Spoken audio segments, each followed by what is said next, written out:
जी औज़ु बिल्लाहि मिनश शैतानिर रजीम बिस्मिल्लाहिर रहमानिर रहीम। 11 मई सन 2020 रमज़ान की 18वीं शब है। 17 रोज़े आज हो चुके हैं।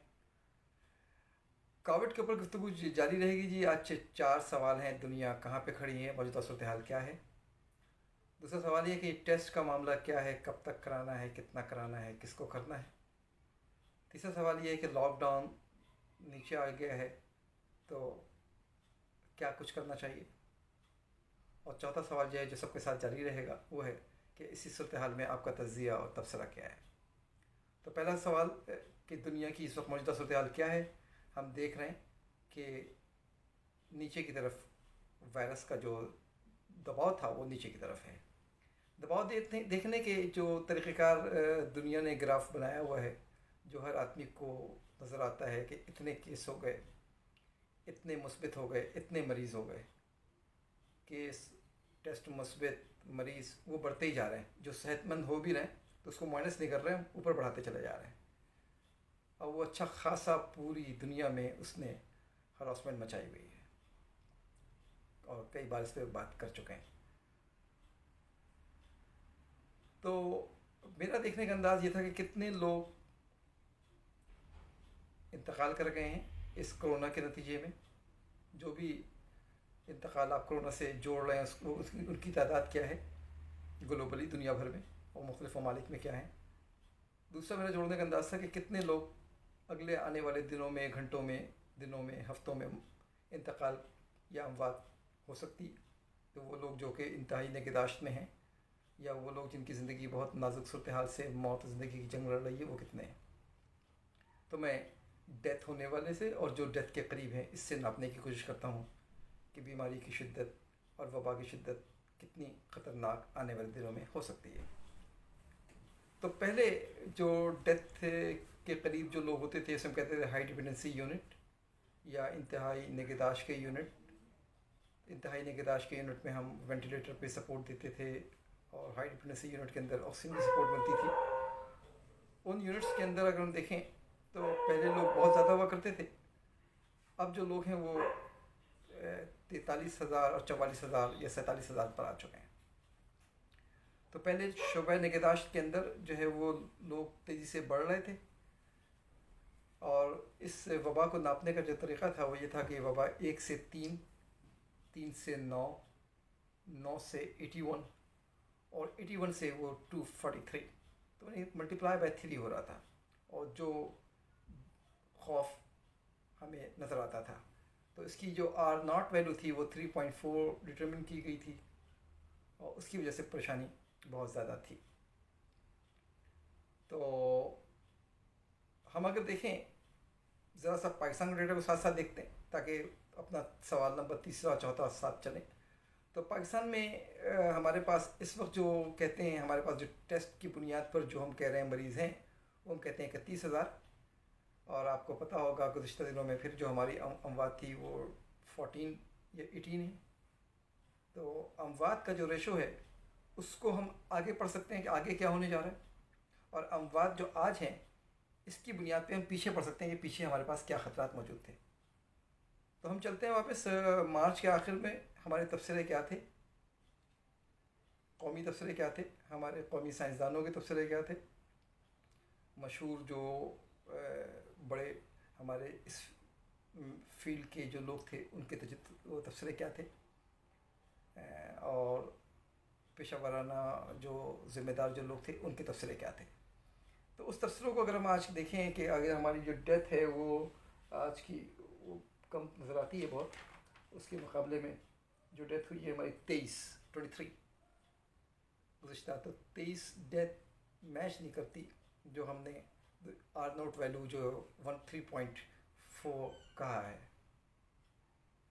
कि अगर हमारे पास इस वक्त 30,000 लोग हैं पेशेंट, फर्स्ट कर लीजिए, या जो कंफर्म है, तो हम अगर पीछे जाके देखें तो ये एक 14 दिन के अंदर कम से कम 3 आदमी को फैलाता है। एक मामूली सी आम सी सादा सी कैलकुलेशन कर रहा हूँ, तो 14 दिन पहले ये जो लोग थे वो यकीनन जो आज 30,000 हैं वो 7,000 होंगे। तो 7 multiply by 7 multiply by 3 is equal to 21, 21 multiply plus 7 is 29। और 28, तो इज क्लोज टू 30, तो 7,000 होंगे तब ये 21 हुए हैं।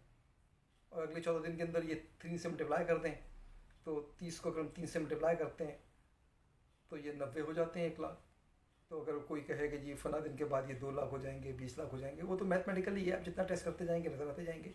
लेकिन सूरत हाल जब हम इसको ट्रांसलेट करते हैं इसी कैलकुलेशन को डेथ की तरफ, तो हमें बहुत हैरत अंगेज़ आदाद शुमार नज़र आते हैं। तो हमें ये समझ में आता है कि जो क्रिटिकल कंडीशंस में हमारे लोग हैं वो कोविड से वो नहीं हैं जो हमने अंदाज़े लगाए थे दूसरे लोगों को देखते हुए। तो ये हो गया पहला सवाल का जवाब कि हम उन अंदाज़ों से बहुत दूर हैं, हमारा क्रिटिकल सूरत हाल वो बहुत सेफ़ प्रोफाइल के ऊपर है।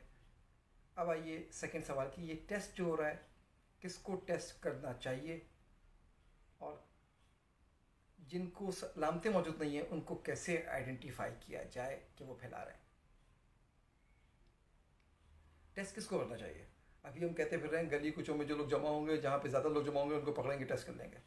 तो टेस्ट तो हमने इस अंदाज से कह रहे हैं, जो पैगाम जा रहा है कि भागते रहो, जो अगर पकड़े गए तो टेस्ट हो जाएगा, और टेस्ट होगा तो फिर क्या होगा? तो इसका मतलब है टेस्ट में पॉजिटिव आ जाएगा तो उसको हम जो है वो तकलीफ़ पहुँचाएँगे, ये मतलब देना चाह रहे हैं। तो ये भी अफसोसनाक सूरत हाल है और सही हिकमत अमली नहीं है।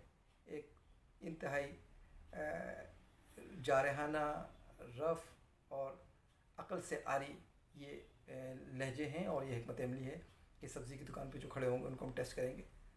टेस्ट किट इतना फारिग अगर है, इतना रिसोर्स आपका, उसकी कोई बाउंड्री नहीं है, बहुत रिसोर्स है, तब तो और बात है।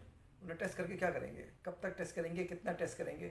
कब तक हम ये कह सकेंगे कि इस बंदे में दोबारा इन्फेक्शन नहीं होगा? इस बात का क्या सबूत है जो बंदा टेस्ट कर रहा है उसमें इन्फेक्शन नहीं है? हर सेकंड तो आप टेस्ट नहीं कर रहे हैं ना, कि हर लम्हे टेस्ट कर रहे हैं, उसकी लाइव रिपोर्ट आ रही है कि अभी नहीं है, अभी नहीं है, अभी नहीं है। खैर जी, तो टेस्ट किसका करना चाहिए? तो दुनिया ने कुछ अंदाजे की बुनियादों पर, कुछ साइंसी हिकमत अमली की बुनियादों पर कुछ तरतीब वज़ा की है जो कि मुनासिब नज़र आती है। वो तरतीब ये है कि आप जिनमें सिम्टम्स हों, यानी कि जो बीमारी की तरफ जा रहे हों, डिटेरियोरेट हो रहे हों, उनको आप फर्स्ट प्रायोरिटी में आइडेंटिफाई करें।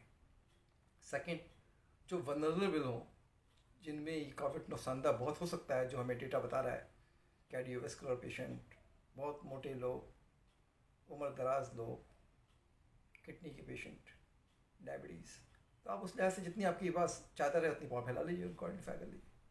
वो जहाँ से क्लस्टर बन रहा हो, आपको पता हो कि यहाँ से फैल रहा है, इस जगह फैल रहा है, वहाँ देख लीजिए। क्योंकि सिर्फ टेस्ट करके मसला ख़त्म नहीं होगा। टेस्ट करने के बाद आपने ट्रेस करना पड़ेगा, ट्रैक करना पड़ेगा, आपको उनको क्वारंटाइन करना पड़ेगा, उनको आइसोलेट करना पड़ेगा, और जिसको जो सपोर्टिव ट्रीटमेंट चाहिए होगा वो देना पड़ेगा। तो ये तो क्लिनिकल जजमेंट है कि आपने किसको हॉस्पिटल में रखना है, किसको घर पे रहने देना है, और किसको आइसोलेशन सेंटर में भेजना है। It will depend upon your clinical judgement and the data जो आपके पास मौजूद है, उस सब बुनियादों पर इंडिविजुअल केस बाई केस आप असेस करेंगे। जो क्लस्टर बना रहा होगा उस केस को तो आप घर पे नहीं रखेंगे, या उसको तो हजूम में नहीं आने देंगे। और जो बिल्कुल सेहतमंद हो, कोई सिम्टम ही ना हो और उसमें पॉजिटिव आ गया हो, तो उसको अस्पताल नहीं जाकर, अस्पताल में तो नहीं रखेंगे। तो आपने ये फैसला करना होगा। अब किन को टेस्ट के लिए आइडेंटिफाई किया जाए? एक तो मैंने ये बताया, वो लोग जो इम्यूनोलॉजिकल इश्यूज़ में हैं, जिनमें इम्यूनोलॉजिकल प्रॉब्लम है, डिफेंस नहीं कर सकते, उनके यहाँ इम्यून डिसऑर्डर है, अल्लाह ना करे एड्स के अगर पेशेंट हैं कोई, या जो जिनकी बॉडी में इम्यूनिटी कमज़ोर है, उनको आइडेंटिफाई करें, उन लोगों को तो टेस्ट करने के लिए। कैलकुलेट आप ज़रूर कीजिए तमाम मामलात को, जो चल रहा है वो रिवर्स और अपवर्ड, यानी डाउनवर्ड भी कैलकुलेट कीजिए और अपवर्ड भी कैलकुलेट कीजिए, ताकि हम मुस्तकबिल दे सकें, और जो आज डेटा है इसका जो माजी था उसको भी अंदाज़ा कर सकें। कि अगर आज फ़र्ज़ कर लें कि 10 लोग मरते हैं, तो हम अंदाजे से कह सकते हैं कि भाई जो दुनिया में डेटा है उसके मुताबिक 1000 लोग इस वक्त बीमार होंगे। हम ये कह सकते हैं 1000 लोग को आगे 2 ज़ीरो और लगा के कि जी इतने लोग इस वक्त जो हैं वो 2 ज़ीरो और लगा के नहीं, उन्होंने तो कई 100 गुना कहा है, वो लोग इन्फेक्टेड होंगे। क्योंकि इन्फेक्शन फैलने की कोई ना कोई वजह होती है। अब देखिए ना, न्यूयॉर्क में क्या कुछ नहीं हो रहा, अस्पताल से कितने लोग गुजर रहे हैं, कितने टाइम में कितने गुजर रहे हैं, कितने बगैर मास्क के गुजर रहे हैं, सब उसका डेटा जमा करके इन्फेक्शन रेट निकाला जा रहा है। तो अभी ये समझना पड़ेगा कि इन्फेक्शन रेट क्या। फिर अब आइए, तो لاک ڈاؤن ختم ہوا ہے، is a good news for ایوری بڈی. ایز اے سپلائز کے چلو بھی آزادی ہے، لیکن کیا خطرات لا سکتا ہے؟ تو جب لاک ڈاؤن تھا لوگ پھر بھی مل رہے تھے، تو کیا خطرہ آیا؟ اس کو پڑھنے کی ضرورت ہے. میں یہ نہیں کہنے جا رہا کہ جو احتیاط وبائی بیماری کے دوران کرنی چاہیے اس سے آدمی اپنے آپ کو الگ رکھے، یہ بالکل غلط بات ہے. آپ جو رسک نہیں لینا چاہیے وہ نہ لیں. مثلا بچوں کو لے کے فری میں نہ گھومیں غیر ضروری طور پر. یہ پکنک کا دن نہیں ہے اس وقت. جہاں ضرورت ہے وہاں پہ ضرور جائیے. پوری فیملی کو لے کے اکٹھے نہ گھومیے. مطلب رش لگانے کی ضرورت نہیں ہے. نہ ہجوم میں جائیے، نہ ہجوم بنائیے. نہ ایسی جگہ جائیے جو کنجسٹڈ ہو. نہ بہت کلوز ہوئیے ان لوگوں کو جن کو آپ نہیں جانتے ہو. لیکن سائنسی اپنا ذہن بنائیے سوچنے کا اور سمجھنے کا کہ یہ وائرس جائے گا کیسے. پھر کہتا ہوں کہ وائرس جسم کے اوپر سے نہیں جائے گا، یہ آپ کی سانس سے جائے گا، آپ کی ناک سے جائے گا، آپ کے منہ سے جائے گا، آپ کے ہاتھ سے لگ کر ہاتھ منہ میں لگے گا تو جائے گا. آپ کپڑے کو چینج کر رہے ہوں گے، اس کپڑے پہ اگر وائرس لگ گیا ہے کسی کے چھینکنے سے اور یہ کپڑا آپ کی ناک پہ لگے گا تو جانے کا خدشہ ہو سکتا ہے. تو وہ کتنے امکانات ہیں اور کتنے امکانات روک لیں گے. اگر میں کہوں کہ آپ کا یہ ماسک لگا کر کتنا امکان ہے روکنے کا. دھوپ میں بہت مشکل ہے وائرس کا سروائیو کرنا. سن لائٹ میں مشکل ہے وائرس کا سروائیو کرنا. اچھا آپ نے یہ دیکھا ہوگا سگریٹ پیتے ہوئے لوگوں کو، تو وہ جب دھواں چھوڑتے ہیں تو ایک دھواں نکلتا ہے. تو جو ڈراپلیٹ ہے چھینکنے کا یا کھانسنے کا وہ اس سے بھاری نہیں ہو سکتا. تو دھواں جیسا پھیلتا ہے امیجن کریں اتنا ہی وائرس بھی پھیلے گا. اگر کمرہ بند ہوگا تو سگریٹ کی بو پورے کمرے میں پھیلے گی، تو وہ ڈراپلیٹ وائرس کا بھی پھیلے گا. کمرہ کھلا ہوگا سگریٹ کی بو نکل جائے گی تو نکل جائے گی. ہاتھ دھوتے ہیں آپ صابن لگا کر، ہاتھ میں صابن کی خوشبو رہ جاتی ہے، وائرس بھی رہ سکتا ہے بھائی. دھونا اس طرح ہے کہ نکل جائے. ہاتھ کو خیر ضروری طور پہ نہیں لگانا ہے. امکانات بہت کم ہیں جانے کے، جو کہ مجھے اب نظر آ رہا ہے. جانے کے روٹس اور اسٹیبلش ہو جائیں گے کہ کیسے پھیل کیسے رہا ہے. جسم سے نہیں جا رہا، کیونکہ جو پھیلنے کی رفتار ڈاکٹرز کے پاس ہے وہی پھیلنے کی رفتار عوام میں بھی ہے تقریباً. تو یہ بات تنگ کر رہی ہے کہ کیا جو ہم ڈیفینسو میکینزم اپلائی کر رہے ہیں کیا یہ وائرس کو واقعی روکنے میں کوئی کردار ادا کر رہا ہے؟ کیا لاک ڈاؤن کی ایفیشنسی کوئی سگنیفیکنٹ ثابت ہوئی ہے؟ وہ یہ وقت ہے جب ہم اس کو دیکھیں گے. تیسرا سوال تھا کہ ہمارا تجزیہ کیا ہے اس موقع کے اوپر، اب صورتحال کے اوپر کیا تبصرہ ہے. بہت امپورٹنٹ تبصرہ یہ ہے کہ اعداد و شمار کو جمع کیا جائے، جو بھی اعداد و شمار ہیں، تاکہ ہم اندازہ کر سکیں کہ ہماری مورٹیلٹی ریٹ کیا ہے. ہم دیکھیں کہ ہمارے سائنس کے لوگوں نے دنیا میں 25 کروڑ کی آبادی رکھتے ہیں. تقریباً 2% ہمارا بھی رول بنتا ہے دنیا کے اندر. 20 جو بھی رول ہمارا بنتا ہے اس دنیا کے اندر، تو اس میں ہم نے کتنا کنٹریبیوٹ کر رہے ہیں.